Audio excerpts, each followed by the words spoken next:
Practice is, it's coming along. It's kind of the same thing you say every year. It's the first 2 days, so things we need to get better at. But overall, I'm pleased with where we're at right now, just execution-wise.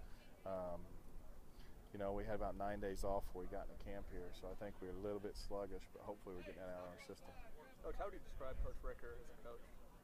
I think he's very detailed, very organized, very direct and to the point in what he's trying to get across, and I think he's going to do a great job. What have you tried to teach him?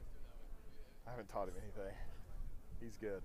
That's all. When we interviewed him, we got together and talked a lot of football, and there's always little differences in people, but overall, we both believe in the same things, and I think he's going to do a great job. I think we talked about the terminology yesterday and how it's a little bit different. Picking that up, you said there's a little give and take there. What do you think? Well, yeah, you come in here and 2 or 3 weeks in, and then all of a sudden, here you are, and you're in the room and all the terminology and the different things, so we're just kind of helping that process along. But as soon as I'd figure in another couple weeks he's going to feel comfortable with everything and know every little detail of what we did and how we called things, and we'll be up and running. But I think it's a tough start. You come in 2 weeks before. You don't go through spring ball and you come in 2 weeks right before camp starts. Obviously there's some catch up to do there. So how much of a crash course did you have to give him on your personnel, the guys you had in here? All that stuff I think is pretty standard. Just what your calls are, your personnel.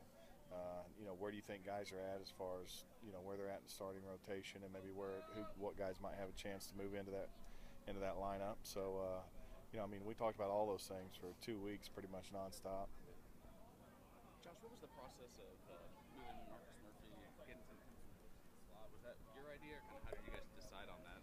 Well, we just look at Murph and we think he's a great playmaker for us, and we just want to get him as many opportunities as we can to put the ball in his hand. And, so we just kind of take a look at it and see how it goes. Do you see a learning curve with him out there right now? Not right now. He's done a great job. Is any of that a reaction to, obviously you lost a couple of receivers to graduation, also lose DGB in the spring, or is this something that you guys were thinking about anyway? It's really something that we were thinking about anyway. We didn't do it in the spring, but it's something that we had talked about. So anyway, here we are and we're doing it, and so far I think it's been pretty productive.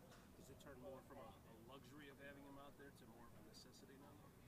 Oh, however you look at it, I think we look at it from a standpoint of just we're trying to put our playmakers in position to make plays. And I think if you looked at even the pieces coming back next year before some of the attrition, you would still say that Marcus Murphy was going to be one of our top playmakers. So really in the springtime it was more about that than anything.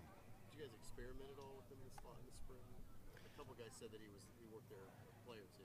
Yeah, we did it a little bit. We did it a little last year, but then we got our depth at tailback. Kept taking hits. Guys were not missing games, but they were injured during games, banged up, and maybe out of a game, but then be back for the next game. I don't know anybody really knew, but so we didn't really get to do as much of it as we wanted to. But I think it's something when you look at how well he does out there in space. I think we really want to do that with him. Josh, when you look at your tight ends